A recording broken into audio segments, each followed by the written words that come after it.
Entonces, lo primero que quiero contarles es como todo el flujo de trabajo que se estarán realizando en estos diferentes programas. Yo ya les había comentado hace unos días sobre este preprocesamiento y sobre lo que era una quimera, pero ahorita tenemos algunos ejemplos más puntuales. Entonces, el primer paso de del análisis de metabarcoding es el preprocesamiento de las lecturas y eso incluye un control de calidad de los datos. ¿Qué quiere decir un control de calidad? Bueno, lo primero que tenemos que limpiar son lecturas que pueden ser cortas o lecturas de baja calidad. Recuerden que la calidad está asociada mucho a la tecnología de secuenciación que nosotros estamos empleando y esto está medido por algo llamado Phred Score. Entonces, generalmente, si nosotros queremos trabajar con calidades muy altas, pues tenemos que trabajar con un Phred Score superior a 20, 28. 20 es de 20 a 28 es intermedio y de 28 a 40 es óptimo.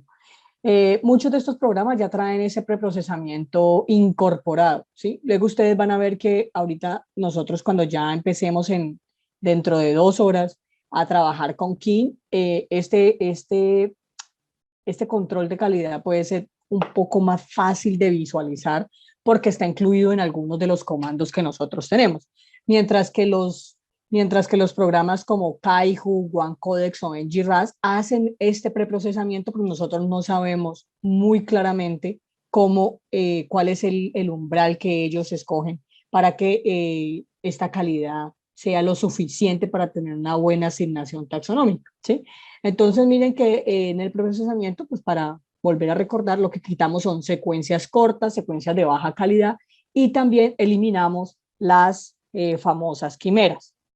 Entonces, miren que aquí es simplemente la representación de qué es una quimera. Aquí tenemos esta secuencia que está como en naranja, que llamamos X, aquí tenemos esta secuencia que llamamos y la quimera es una formación de un fragmento de X más otro fragmento de Y en una misma secuencia. Entonces, esto es una secuencia artificial formada por un error de la PCR de dos secuencias que sí existen. Pero en la naturaleza, si nosotros tratamos de darle una asignación a un pedazo que es de X y otro pedazo que es de Y, pues él no va a lograr dar esa asignación y eso sería un error y eso es lo que los programas tratan de eliminar, ¿sí?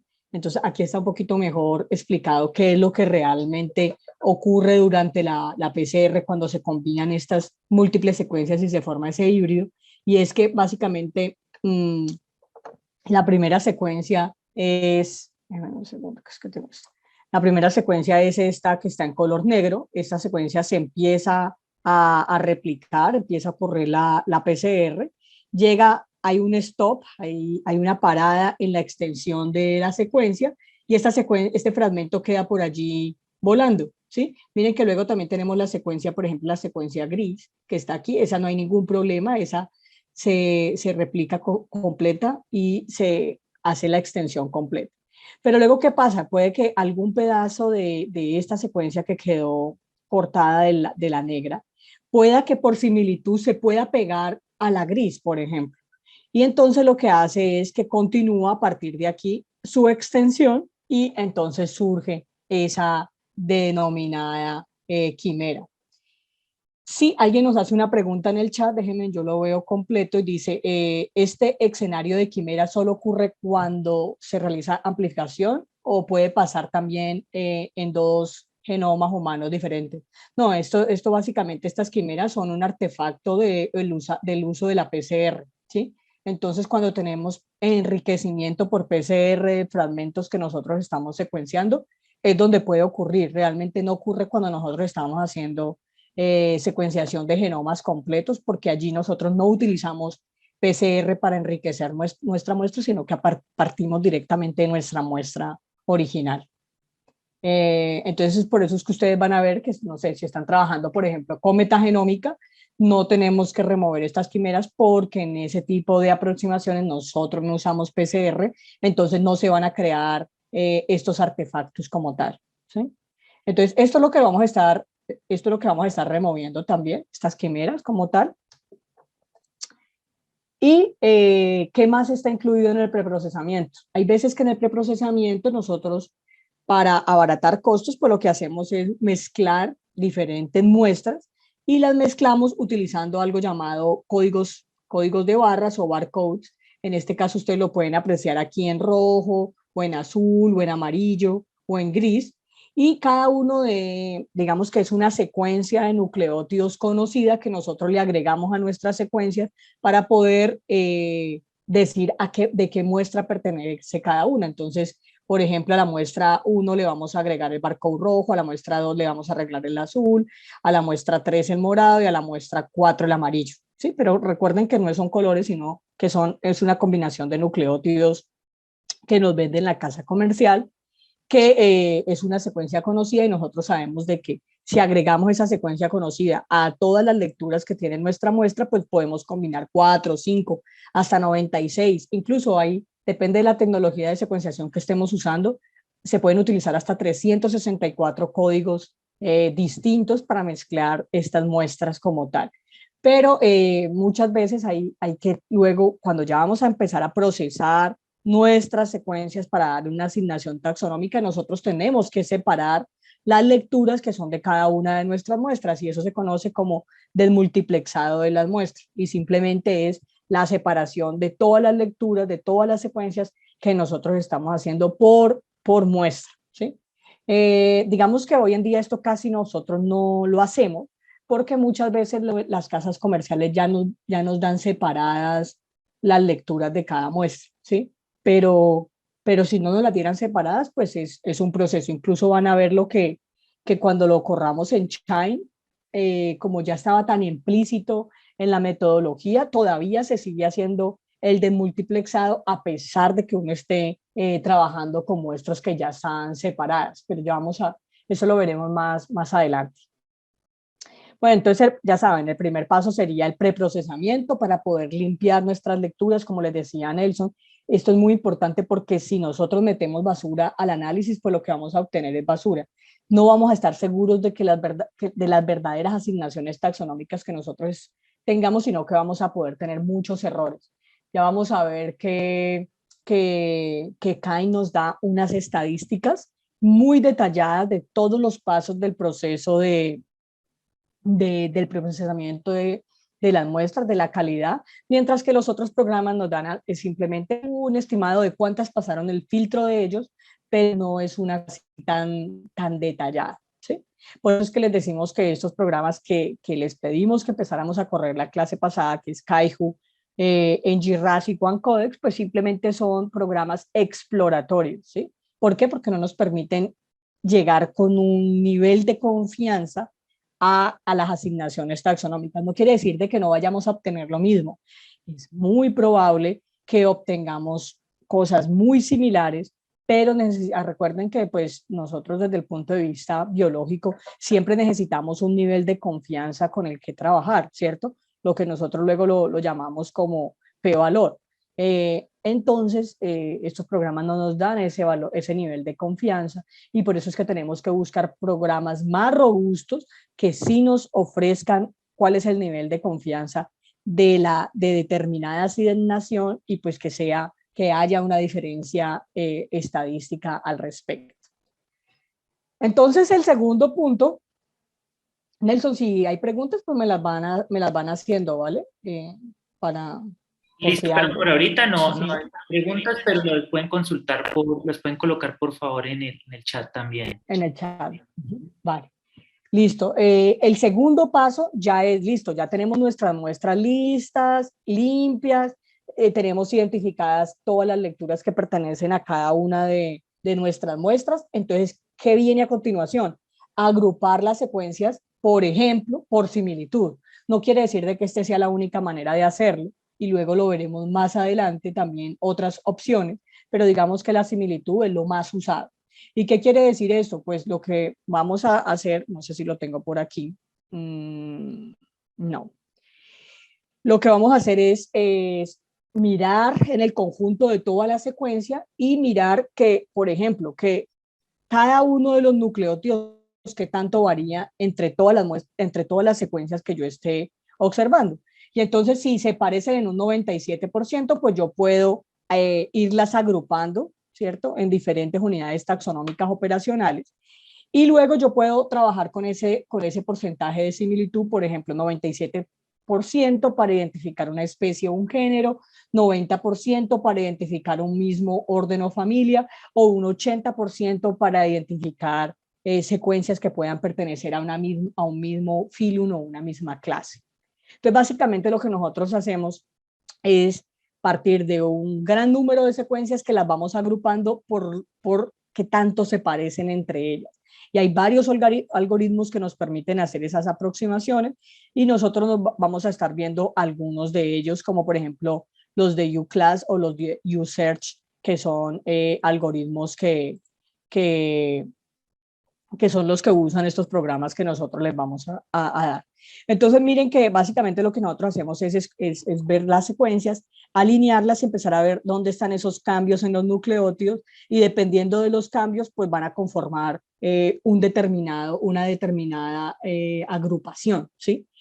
Y esas agrupaciones, pues luego básicamente se llevan a un contexto filogenético, ¿sí? Y luego lo que nosotros vamos a ver es esos clados o estos grupos que nosotros tenemos aquí, que tanto se parecen entre ellos y de esa manera podemos determinar si son especies, géneros diferentes o qué son, ¿sí? Entonces, de esa manera, pues nosotros podríamos estar viendo esas asignaciones. Ya les mencionaba Nelson hace unos días que para poder llegar luego a la identificación de esas taxonomías, nosotros primero los agrupamos por similitud de cada uno de los nucleótidos. Y una vez nosotros tenemos esos grupos formados, pues posteriormente lo que hacemos es tomar una de esas bases de datos de referencia y comparar nuestra secuencia contra esa base de referencia y lograr llegar, pues de acuerdo a lo que la base de referencia nos tenga, pues lograr llegar a un nivel taxonómico determinado, ¿sí? Y luego lo que nosotros obtendríamos de esa parte sería una tabla como esta. Si ustedes van a ver que esto es lo primero que nosotros vamos a obtener en Kaihu, prácticamente nos va a salir todo lo que dice aquí, unidad taxonómica operacional, como OTU 1, 2, 3, 4, 5, etcétera. Son los posibles grupos que se formaron de similitud de la secuencia y luego nos va a decir ese grupo, por ejemplo, en este caso, OTU 001, tiene 342 lecturas, ¿cierto? 342 secuencias y pertenece al dominio bacteria, al filum Firmicutes, específicamente al género Staphylococcus. Y así sucesivamente para cada una de las asignaciones. Por ahora no veo ninguna otra pregunta. Listo. Entonces, esto van a ver que, por ejemplo, Kaihu, que es el más sencillo, pues lo primero que vamos a obtener es este tipo de tablas y luego esas tablas se llevan a unos visualizadores como por ejemplo este que se llama Crona, que es una plataforma interactiva de taxonomía y nos permite a nosotros poder interpretar esta información desde el dominio hasta la especie, incluso hasta cepas, ¿sí? Y ahorita vamos a estar interactuando un poco con esto. Entonces, estas dos primeras cosas son las que, por ejemplo, rápidamente las obtenemos con Kaihu. Lo que pasa es que ya Kaihu no va más allá. Eso es todo lo que nos proporciona. Y si nosotros ya queremos pasar a otras cosas más complejas, como por ejemplo regraficar en nuestros resultados, por ejemplo, a partir de gráficos de barras o a partir de diagramas de como estilo árboles o en tortas o de manera interactiva, pues eso no lo vamos a poder hacer directamente en Kaihu.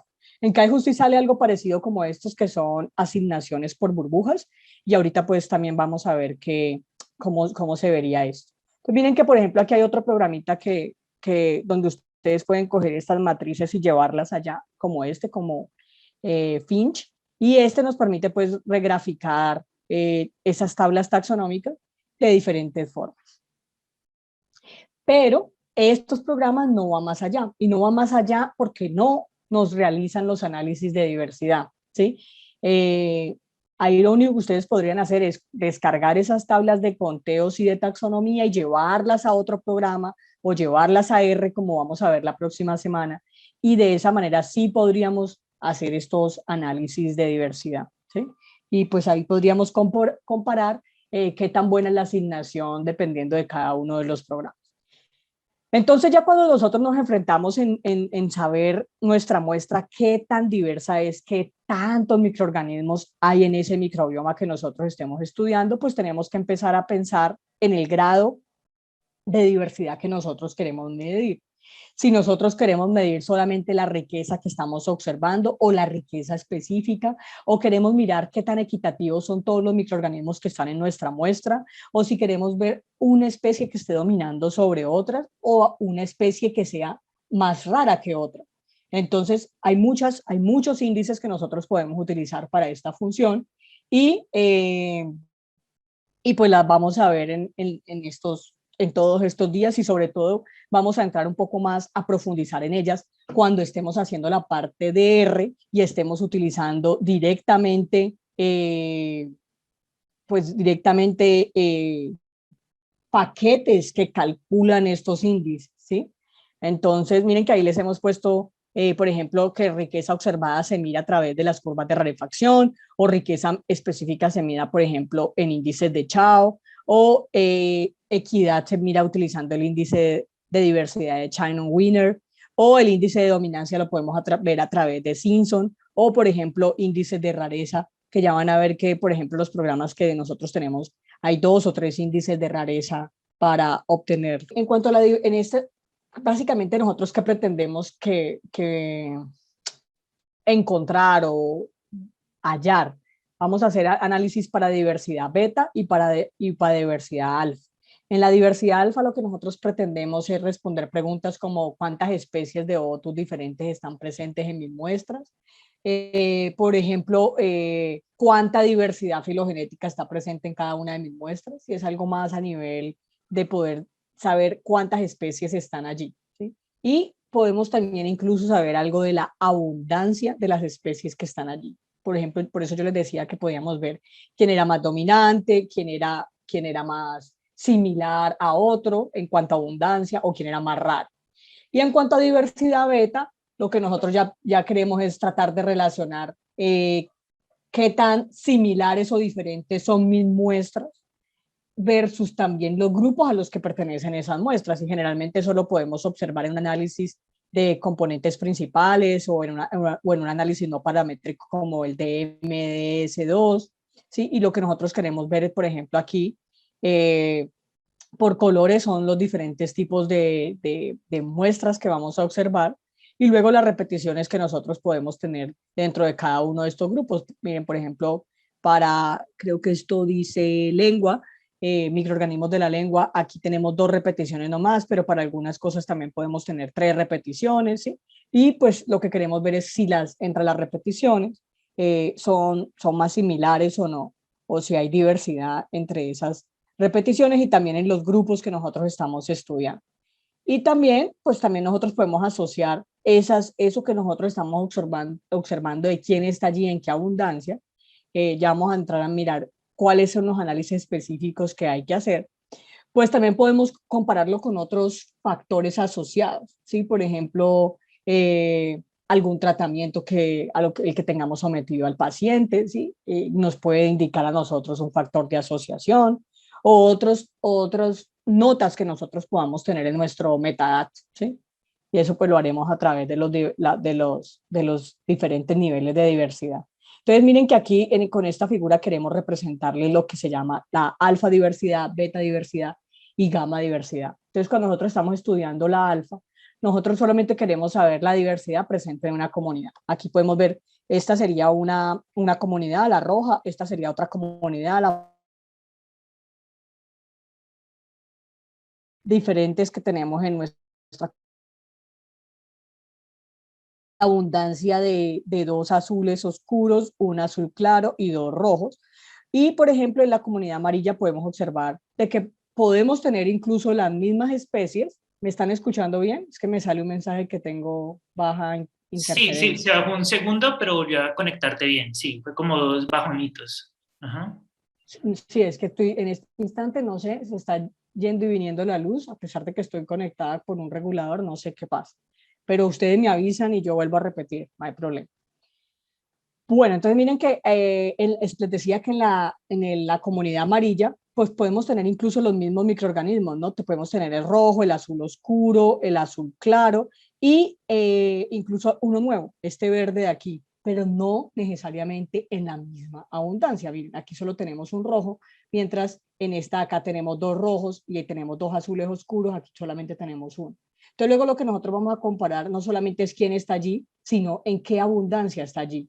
Y ya si queremos comparar entre lo que pasa entre esta comunidad roja y esta comunidad amarilla, pues entonces es lo que se conoce como diversidad beta, ¿sí? Y si ya quisiéramos comparar el todo de todos los microorganismos presentes en un ecosistema o en una comunidad mayor, pues eso sería gamma diversidad.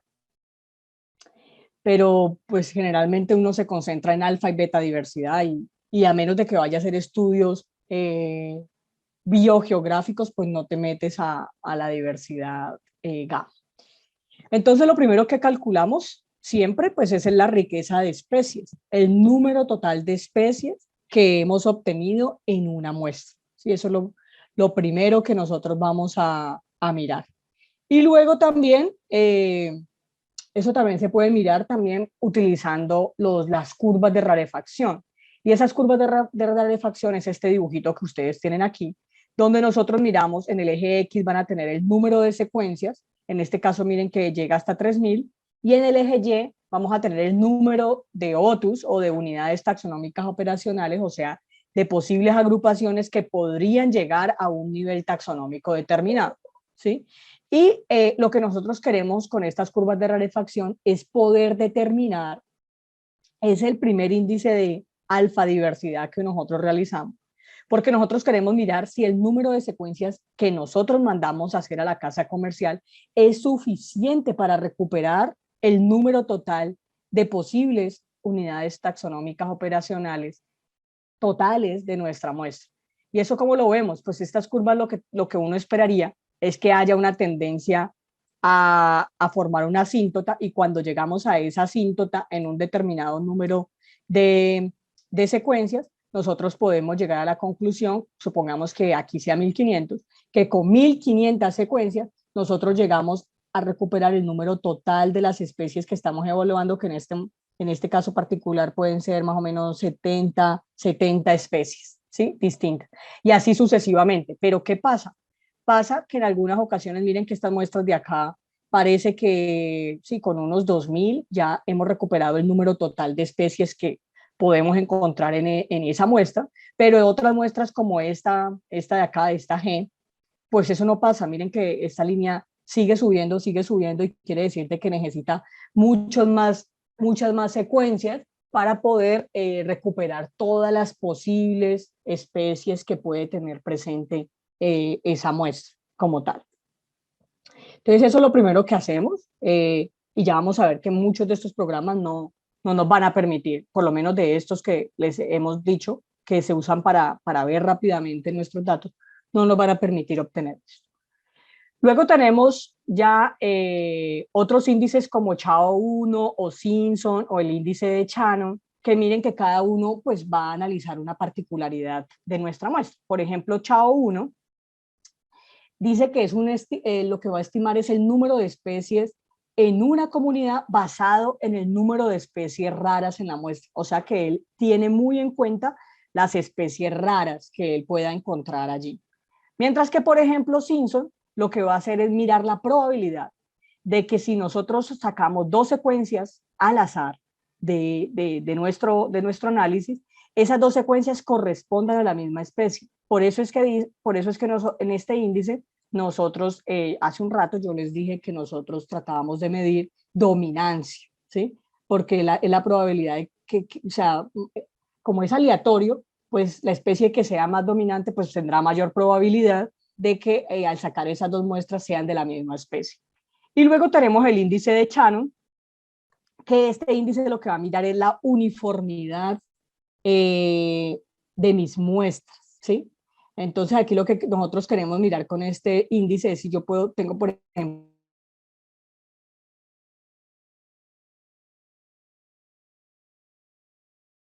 Creo que se te volvió el sonido. Un segundo que te... ¿sí? Sí, sí, ya. Ya te volví a escuchar. Ajá. Ah, ¿Y me escucharon completo o, No, o como 30 incompleto? segundos cuando estaba hablando del índice de Simpson, de hecho ¿De empezó. Simpson? Ajá. Igual ahí Ah, bueno, Ajá, dale, dale.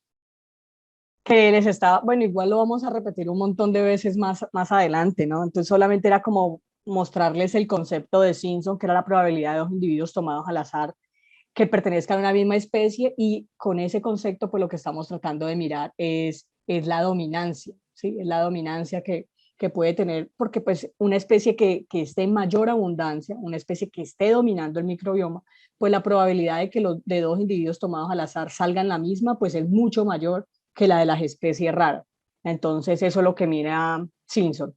Y por último, pues Shannon lo que mira es qué tan uniformes son nuestras muestras, ¿sí? O sea, qué tanta, si la abundancia entre todos los microorganismos que estamos encontrando es la misma o no, ¿sí? Pero bueno, igual ya vamos a ver que vamos a calcular muchos índices de estos y pues vamos a volver a plantearnos este tipo de estimadores. Ahí lo que mencionas contesta la pregunta que nos hace Cristian, si existen más Uh -huh. aproximaciones más exactas con la diversidad alfa y beta, ya lo que dice Diana, veremos Sí, varias opciones. Dale, dale. yo les estoy mostrando las más populares y las que ustedes van a encontrar en mayor frecuencia en los artículos científicos. No quiere decir de que sean las únicas. Recuerden que toda esta parte de análisis de diversidad está basado en índices ecológicos. Lo que hace la metagenómica es utilizar todos esos conceptos de ecología y aplicarlos a los cálculos que hacemos para mirar nuestra población, ¿sí? Entonces ya desde el punto de vista ecológico no hay unos solos índices, no hay un solo índice, hay muchos índices y vamos a mostrarles, por ejemplo, un paquete de R. Yo no sé, Nelson, tú me corregirás si lo vamos a mostrar o no, pero hay un paquete de R que se llama Microbiome, y si no, pues lo podemos incorporar. Y Microbiome calcula, si no estoy mal, como 20 índices diferentes de alfa diversidad. Entonces, ustedes ahí ya luego pueden tomar las medidas o depende de la literatura. Recuerden que en la carpeta de bibliografía hemos puesto varios artículos que pueden ser de su interés. Depende de la bibliografía y el estudio que ustedes estén haciendo, pues uno se va casando con ciertos índices. Yo les estoy mostrando los más populares y los que utiliza la mayoría de las personas para representar estos índices. Y bueno, y para completar, les digo que generalmente uno no muestra un solo índice, uno muestra un índice de riqueza, un índice de equidad, un índice de dominancia y un índice de rareza. Generalmente ustedes deben mostrar como mínimo 4 índices cuando estén presentando sus datos, sea cualquiera, pero que tengan esas condiciones. Número total de especies, diversidad como tal, dominancia, rareza y equidad, ¿sí? Entonces, eso es lo que uno trata de presentar para poder luego decir, mire, es que yo tuve el índice de dominancia de 0.8 porque es que tengo una especie que me está ocupando el 80% de todas las lecturas y la especie es Staphylococcus aureus, por ejemplo. ¿Sí? Entonces, esos índices nos ayudan a nosotros también a pensar el comportamiento de lo que nosotros estamos observando en las barras taxonómicas. ¿Sí? Entonces, bueno, igual ahorita vamos a estar discutiendo un poco eso con los resultados en la mano. Ya en cuanto a betadiversidad, no sé, creo que no hay más preguntas para alfadiversidad, ¿no? No. No. Bueno, entonces luego, ya con respecto a betadiversidad, pues vamos a ver que hay varios índices teniendo en cuenta o solo quién está allí o teniendo en cuenta la abundancia de los que están allí. ¿Sí? Y miren que eso es la diferencia entre Jacquard y Bray Curtis.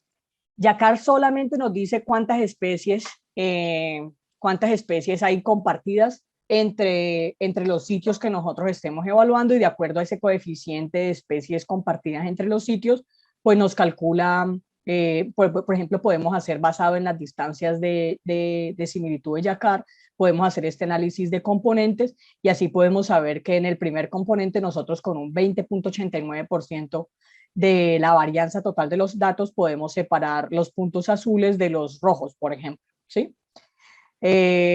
Pero, por ejemplo, Bray Curtis no solamente tiene en cuenta las especies compartidas, sino que tiene en cuenta la abundancia de esas especies compartidas. Entonces miren que este índice es un poco más completo Y ustedes van a ver que la mayoría de los artículos utilizan precisamente este índice de Bray-Curtis, porque no solamente es quién está allí, sino en qué abundancia está allí. Y dependiendo de la abundancia, porque yo como les mostraba en el ejemplo anterior, si me devuelvo aquí, ¿quién está aquí? Pues yo tengo las mismas, tengo el azul, tengo el rojo y tengo el azul claro. Y aquí también, prácticamente se parecen mucho. Bueno, esta no la tengo, ¿cierto? Esta es la única rara, pero prácticamente estas dos comunidades se parecen mucho, pero no en la abundancia. O sea que si yo hiciera un yacar, esto me puede salir bastante, estos puntitos me podrían salir bastante juntos en mi análisis de componentes, pero si yo miro la abundancia, me van a salir separados. ¿Sí? Entonces, por eso es que se utiliza más Bray-Curtis que yacar. Hay otros, hay otras aproximaciones que no están basadas en la distancia o en la similitud, sino que están basados en una métrica filogenética, como por ejemplo este PCOA, y vamos a ver que esto también pues, se utiliza mucho, sobre todo cuando hacemos los análisis de Chain 2. Y estos también, los de Unifrac, estos se calculan también a partir de ponderado y ponderado, que es algo similar a lo que nos ofrecía Jacquard, Ibra y Curtis, pero estos no están basados en solamente conteos, sino que están basados en las diferencias de las secuencias. Entonces miren que ya no es simplemente un nombre de una tabla taxonómica, sino que yo voy a mirar la secuencia y dependiendo de qué tan diferente es mi secuencia, pues yo puedo hacer estos análisis o no ponderados y no solamente, por ejemplo, no ponderado sería como Jacquard y ponderado sería como Bray-Curtis, porque el ponderado no solamente la diferencia, sino que también tiene en cuenta la abundancia. ¿Sí? Bueno, eso es todo por ahora aquí en esta parte.